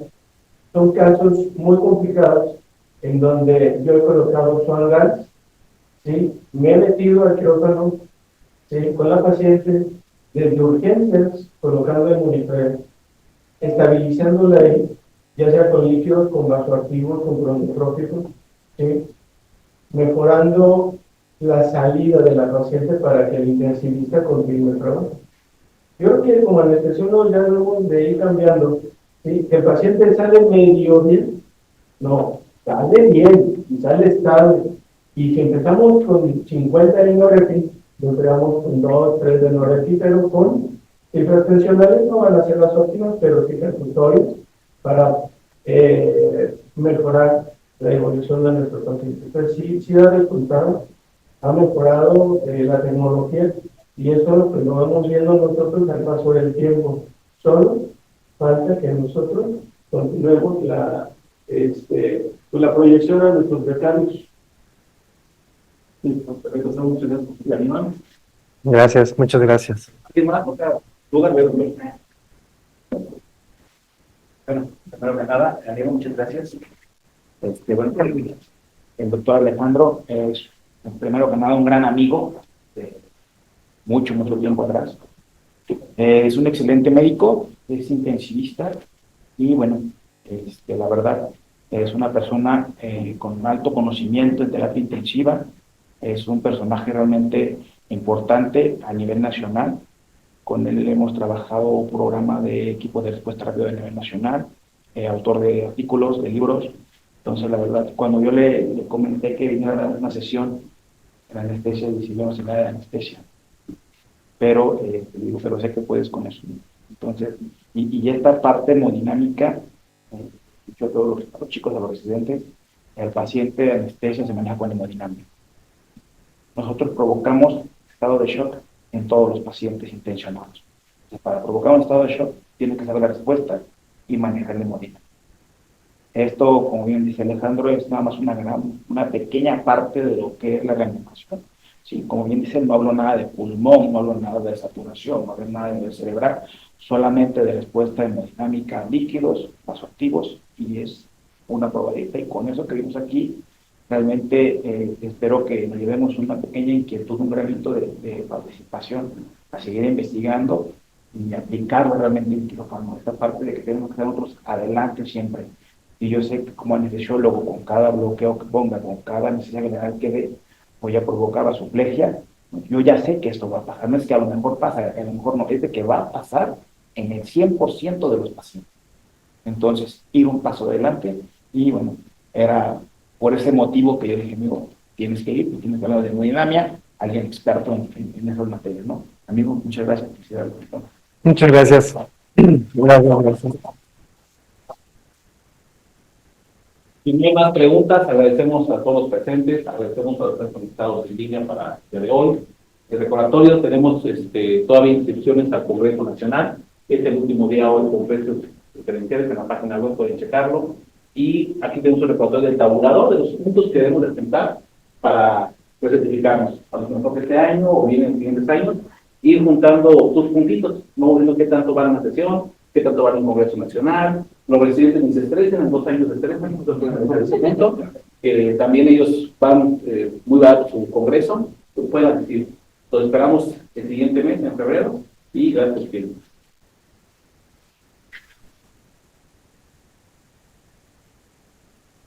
Vamos a pasar aquí afuera a un canapé, y pues es el motivo de apoyarnos entre sociedades. Es por eso que hicimos una colaboración y aceptamos con mucho gusto del Colegio de Anestesiología de Michoacán para nosotros ir implementando la educación médica continua. Mañana vamos a tener un taller sobre reanimación y en ginecología y obstetricia. Están cordialmente invitados. Me parece que hay algunos lugares todavía disponibles. Y siguiendo precisamente esta línea, ¿no? Tenemos a la mano muchos recursos y conocimientos que podemos aplicar en situaciones críticas que desafortunadamente se presentan día a día. Y el objetivo de todas estas pláticas, pues, es efectivamente tener ese conocimiento aterrizado para poder implementarlo en nuestro paciente y poder realizar cada acción y es que se va a reflejar en el beneficio del paciente. Como bien decía el doctor, muchas veces tenemos todo a la mano, pero si no sabemos ocuparlo, nosotros tenemos que explotar esos recursos por medio de este conocimiento y la intención pues siempre va a ser beneficiar a nuestro paciente. Entonces, agradezco mucho la atención y si me permiten también, el curso va a tener puntos para certificación y también los invitamos a nuestro curso que se hace de forma anual, forma presencial en la Ciudad de México y también en forma virtual del ESMAGO, por parte del ESMAGO.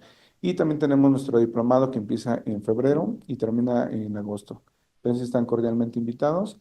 Tenemos algunas promociones que le haremos llegar al doctor para todos sus socios y con mucho gusto pues aceptamos toda esta participación. gracias. No, gracias a usted. Bienvenidos. Gracias. Comentarios, preguntas, compañeros. ¿Más? Entonces nos despedimos. Vamos a pasar un refrigerio y gracias por su tiempo, por todos ustedes, para estar con nosotros, ¿eh? A ustedes.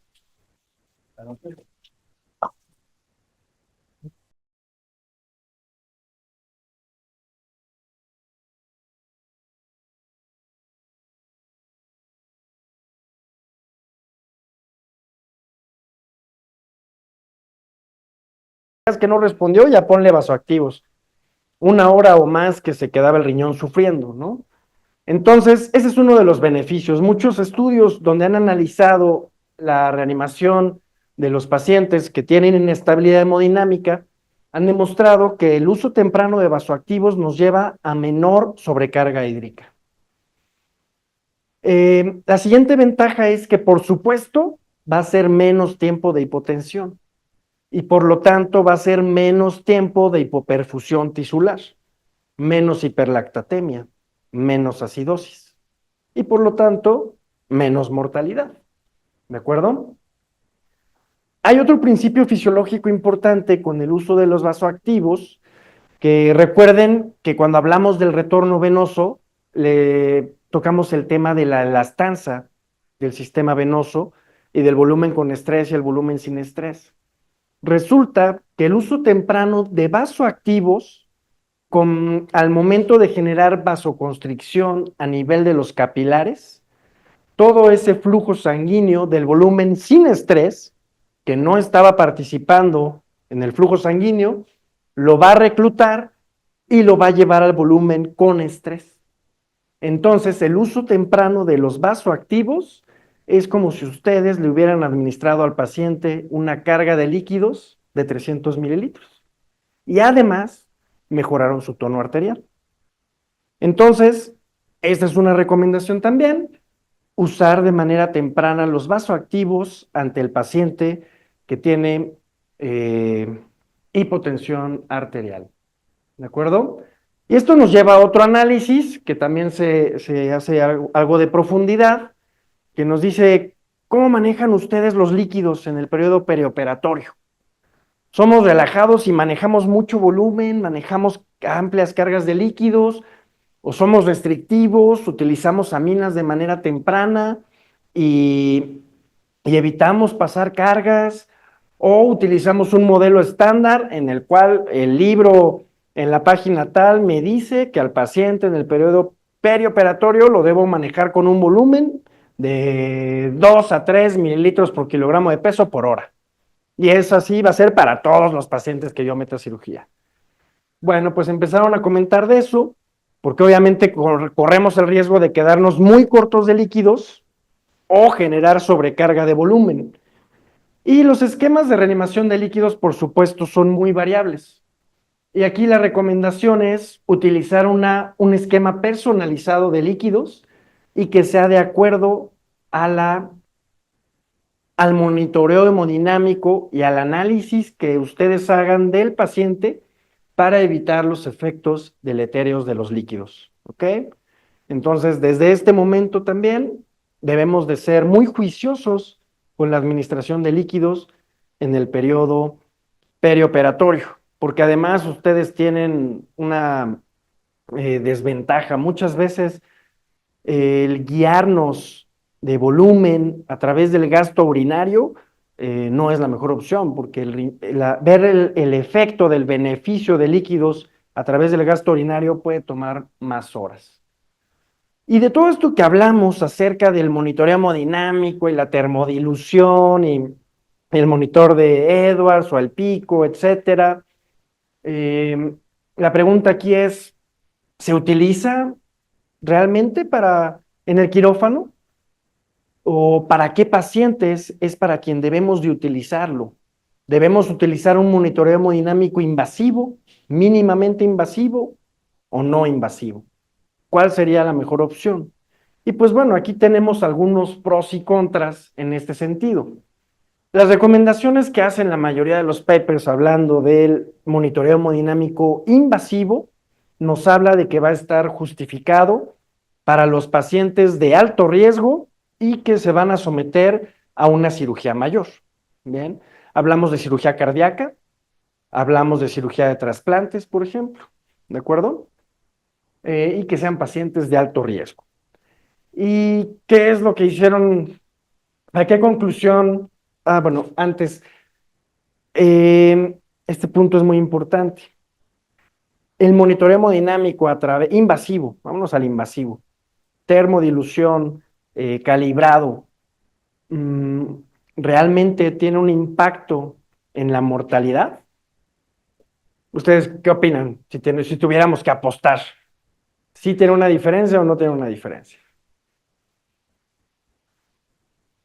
La realidad es que no.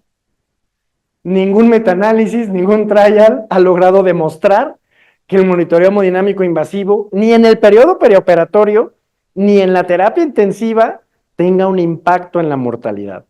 Pero debo de decirles algo. Usualmente los pacientes en quienes se utilizan este tipo de monitoreo, están muy graves, por supuesto. Ese es uno de los puntos. Pero pues son pacientes que después de quirófano se van a ir a la terapia intensiva. Pero fíjense que la justificación no es la gravedad, ¿eh? No es únicamente la gravedad del paciente. Ujú.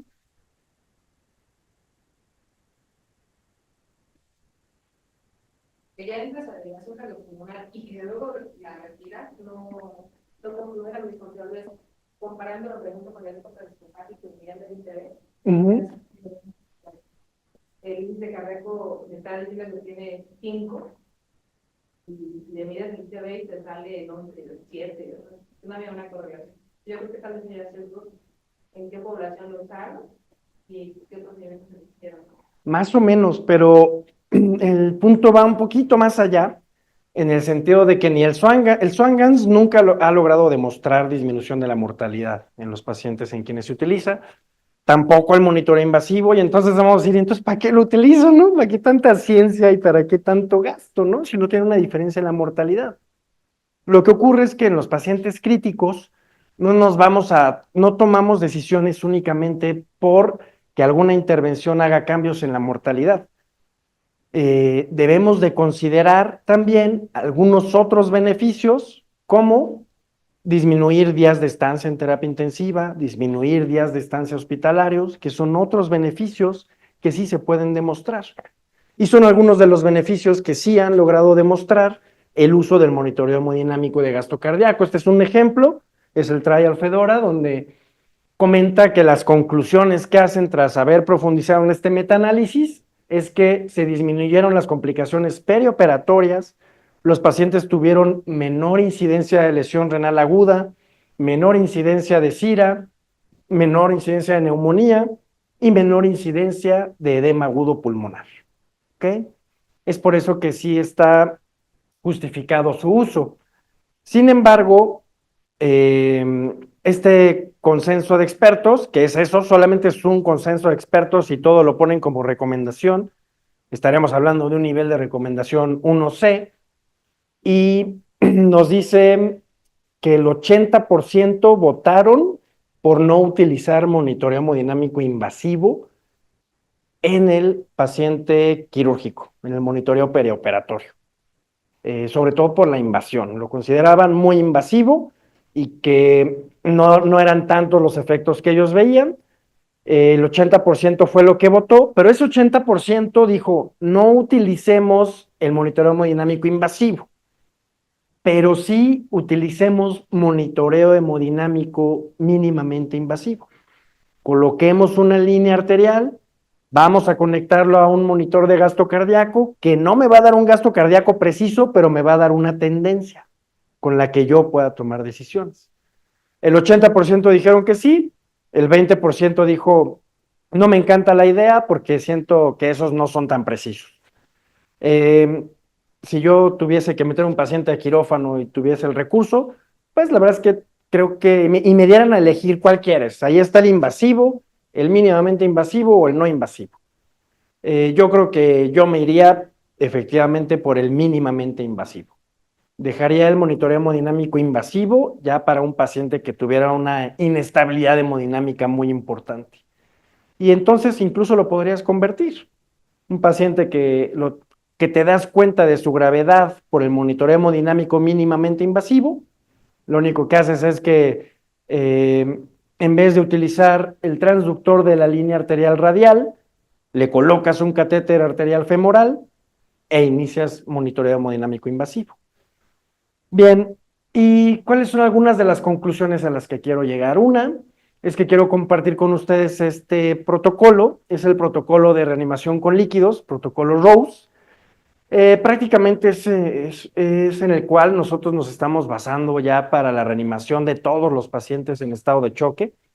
Le llamamos choque circulatorio, cuando ni siquiera sabes qué tipo de choque es, solamente que sabes que está en choque, ¿de acuerdo? Y lo vamos a dividir en 4 etapas.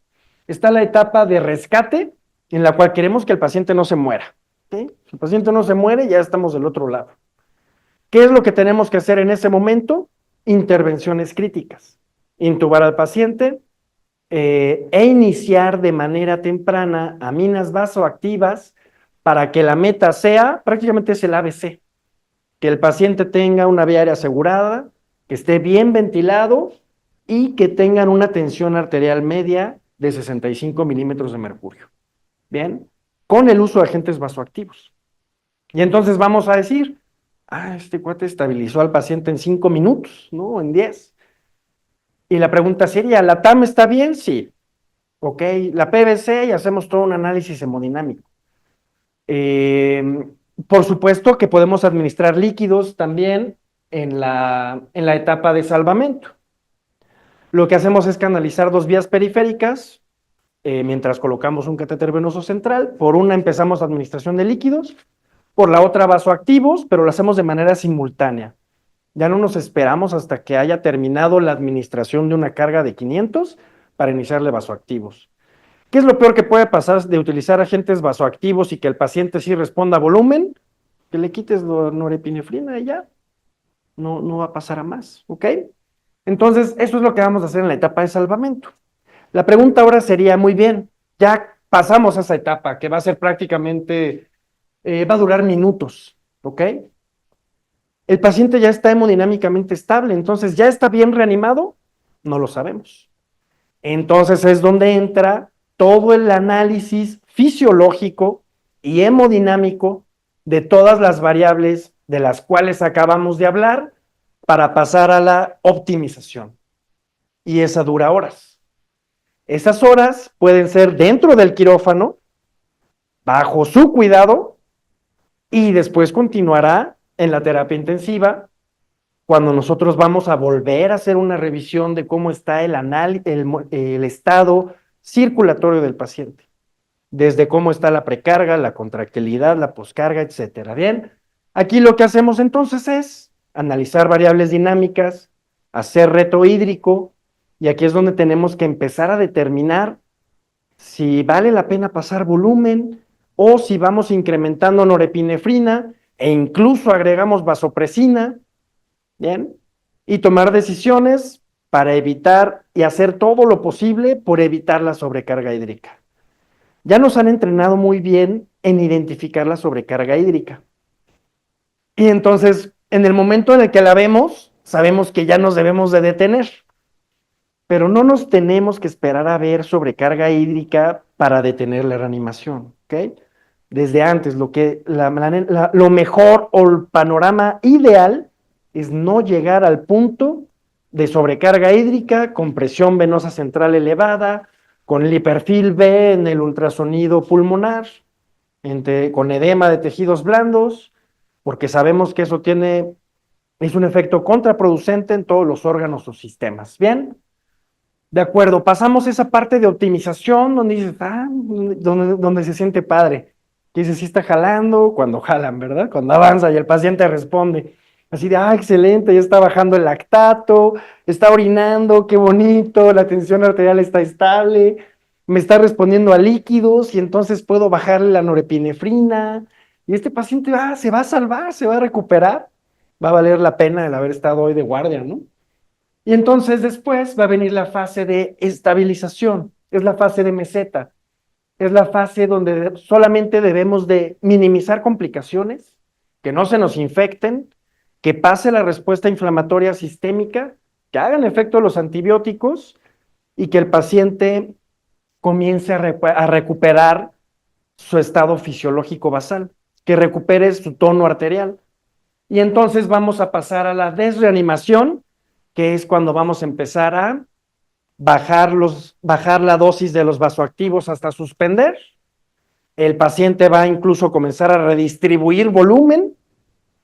Tal vez nosotros vamos a requerir de pasar algunas dosis de diurético porque en su momento requirió volumen, pero cuando recuperó su estado basal, ese volumen ya no lo necesita, entonces tiene que salir, tiene que ser evacuado, ¿ok? Y esa es la fase de desreanimación, donde despertamos al paciente y nos sentimos felices de que se salvó una vida. Bien. Puntos entonces, hablando de este tema de monitoreo hemodinámico.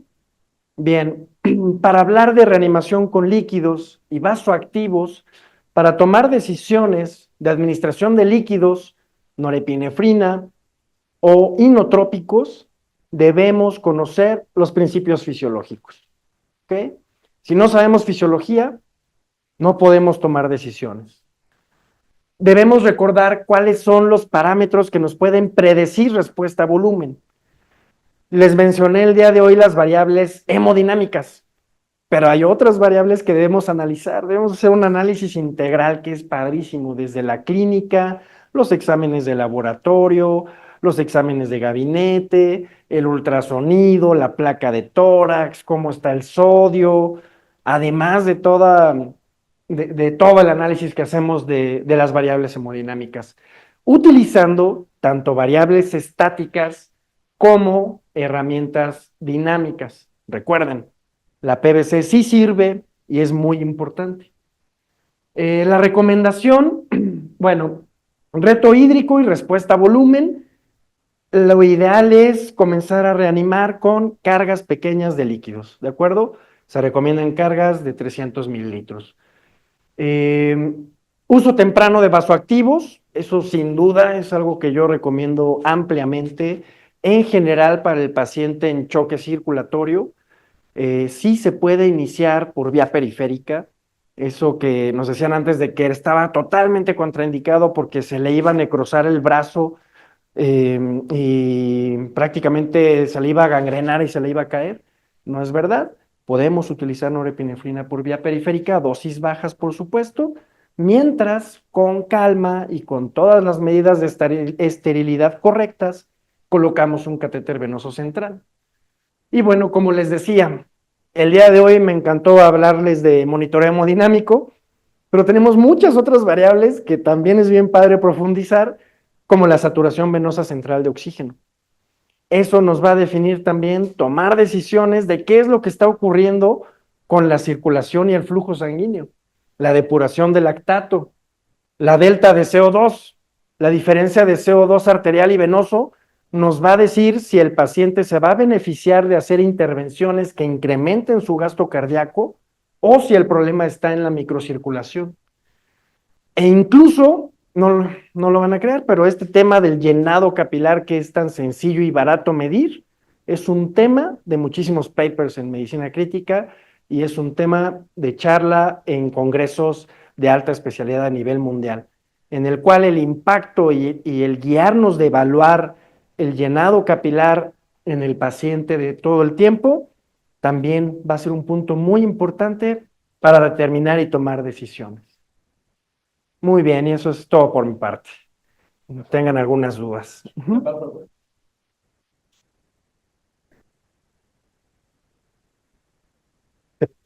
Eso es.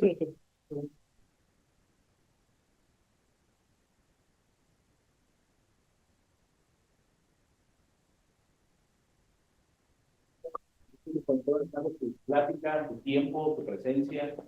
Ahorita vamos a pasar a la de preguntas y respuestas. En el chat podrían checar ahorita si alguien tiene alguna pregunta. Aquí, antes, con confianza. ¿Alguien tiene una duda? ¿La otra vez otra pregunta? ¿A un comentario? Algo que lo mencionaba aquí en sus conclusiones, muy importante, el uso de pernos vasoactivos. El día siguiente nos platicaba un amigo, también un colega cardiólogo, que no le tengamos miedo a las aminas, a la norepinefrina. Entonces, diluciones bajas, por ejemplo, 1 miligramo en 100 mililitros, lo podemos poner en Y, pasa diluido, no hay ningún miedo, ningún estrés de que se nos pase una gran dosis, es lo que estabilizamos al paciente, es lo que preparamos todo para el central, y creo que hasta unas 12, ¿no? 24 horas puede estar por periférica, porque a veces no podemos encontrar un buen acceso al paciente. Entonces, no nos limitemos a esa situación. Podemos preparar otras diluciones. También antes de que llegue ese estado el paciente, por ejemplo, cuando ponemos un bloqueo, hay pacientes más grávides, que desde que nos volteamos al paciente del bloqueo y vemos cómo baja la presión, decimos, esto se va a bajar. Y si llega a 60, 40 la presión o hasta menos, y estábamos apenas batallando, metiéndole líquidos, no le meten 300, le metemos 500, 1000, levanta poquito, vuelve a bajar. Entonces, en ese momento, si ya vemos que va a pasar esa situación, entendiendo la fisiología, como mencionó el doctor, preparados con norepinefrina, la vamos pasando en Y, solo un poquito, vamos a mi hipotensor, lo manejo con norepinefrina. Es una práctica que yo manejo mucho, le comento a mis residentes, y la verdad te va muy bien porque evitamos tanta inestabilidad hemodinámica, complicaciones, y muchas veces acabando la cirugía, destetamos las aminas y se van muy bien el paciente. ¿Algún comentario ahorita local? ¿Comentario de alguien? ¿Dudas? A ver, doctor, les el micrófono para que Gracias. Pues yo puedo hablar personalmente de lo que se hace con el monitoreo invasivo. Que solo lo he visto que me da buenos resultados en los pacientes críticamente enfermos que requieren una cirugía mayor de mucho tiempo en un quirófano, en donde todo lo que nosotros hacemos repercute en todos los niveles. Un paciente ya con falla multiorgánica, en donde requiere la interpretación de los valores, no solo hemodinámicos, sino globales para poder mantener vivo, estable e incluso poder mejorar la condición del paciente en el transquirúrgico. Algo que nosotros debemos de hacer y de transmitir a nuestros decanes que están aprovechando esos momentos de un paciente crítico con una avanzado monitoreo, es comentarles que el paciente que entra grave a quirófano, ¿sí? No debe de decir uno, pues ya venía grave, sino enseñarles que nosotros tenemos la capacidad de poderlo sacar mejor que como entraron.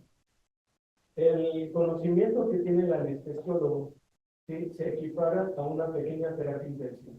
Nosotros tenemos la capacidad, la interpretación para poder resolver Yo no digo que en 30 minutos, porque eso a veces ni el tiempo para poner hablamos de pacientes que pueden estar en quirófano 4 o 5 horas, o que el procedimiento quirúrgico es muy agresivo para ofrecerle algo al paciente que se está muriendo, que está conectado a monitores, ¿sí? Que hay disfunciones multiorgánicas, que tenemos ya alteraciones en la coagulación, pero el anestesiólogo tiene esa capacidad de utilizar el monitoreo invasivo y realmente sacar mejor al paciente. Y yo puedo decir eso porque lo he vivido, lo he realizado y les he demostrado a los médicos de terapia intensiva, porque literalmente así me dicen, pues mira, está tan mal que hay en inducción cerrada. Y realmente es algo que escuchamos, ¿sí? Pero nosotros tenemos el conocimiento, ¿sí? La tecnología para poder cambiar ese precepto antiguo, ¿sí? De que el paciente grave se va a morir en el quirófano. No, al contrario, el paciente grave entra al quirófano y el anestesiólogo tiene la capacidad de sacarlo mejor que con el. Y sí sirve lo mismo cuando el anestesiólogo tiene la capacidad de interpretación y de actuación para poder mejorar el estado del paciente. Otra, paciente embarazada, cardiópata, inestable, con Kevin. El monitoreo invasivo, ¿sí? Nos ayuda porque estamos tratando a una paciente, ¿sí? Con disfunciones multiorgánicas. Una paciente con cardiopatía, ¿sí? Que se embaraza, que no debería. Son casos muy complicados en donde yo he colocado Swan Gas, ¿sí? Me he metido al quirófano, ¿sí? Con la paciente desde urgencias, colocando el monitoreo, estabilizándola ahí, ya sea con líquidos, con vasoactivos, con cronotrópicos, ¿sí? Mejorando la salida de la paciente para que el intensivista continúe el trabajo. Yo creo que como anestesiólogo ya debemos de ir cambiando, ¿sí? Que el paciente sale medio bien, no, sale bien y sale estable. Y si empezamos con 50 de norepi, lo empezamos con 2, 3 de norepi, pero con cifras tensionales no van a ser las óptimas, pero sí percutorias para mejorar la evolución de nuestro paciente. Entonces sí da resultado, ha mejorado la tecnología y eso pues, lo vamos viendo nosotros al paso del tiempo. Solo falta que nosotros continuemos pues la proyección a nuestros becarios. Gracias, muchas gracias. Bueno, primero que nada, Daniel, muchas gracias. Bueno, el doctor Alejandro es, primero que nada, un gran amigo de mucho tiempo atrás. Es un excelente médico, es intensivista y, bueno, la verdad, es una persona con alto conocimiento en terapia intensiva. Es un personaje realmente importante a nivel nacional. Con él hemos trabajado un programa de equipo de respuesta rápida a nivel nacional, autor de artículos, de libros. Entonces, la verdad, cuando yo le comenté que viniera a dar una sesión en anestesia, decidimos en de anestesia. Pero, pero sé que puedes con eso. Entonces, y esta parte hemodinámica, dicho a todos los chicos, a los residentes, el paciente de anestesia se maneja con hemodinámica. Nosotros provocamos estado de shock en todos los pacientes intencionados. Entonces, para provocar un estado de shock, tiene que saber la respuesta y manejar la hemodinámica. Esto, como bien dice Alejandro, es nada más una pequeña parte de lo que es la reanimación. Sí, como bien dice, no hablo nada de pulmón, no hablo nada de saturación, no hablo nada de cerebral, solamente de respuesta hemodinámica a líquidos, vasoactivos, y es una probadita. Y con eso que vimos aquí, realmente espero que nos llevemos una pequeña inquietud, un granito de participación a seguir investigando y aplicarlo realmente en quirófano. Esta parte de que tenemos que estar nosotros adelante siempre. Y yo sé que como anestesiólogo, con cada bloqueo que ponga, con cada necesidad general que dé, voy a provocar vasoplegia. Yo ya sé que esto va a pasar. No es que a lo mejor pasa, a lo mejor no, es de que va a pasar en el 100% de los pacientes. Entonces, ir un paso adelante y bueno, era por ese motivo que yo dije, amigo, tienes que ir, tienes que hablar de hemodinamia, alguien experto en esas materias, ¿no? Amigo, muchas gracias. Muchas gracias. Gracias, gracias.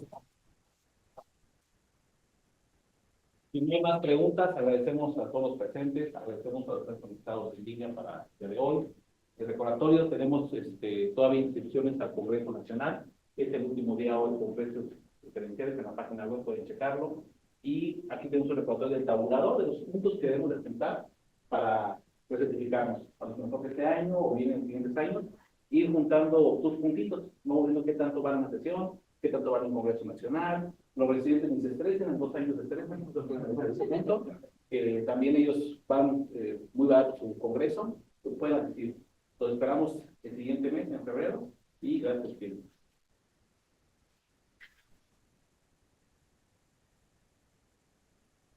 Vamos a pasar aquí afuera a un canapé, y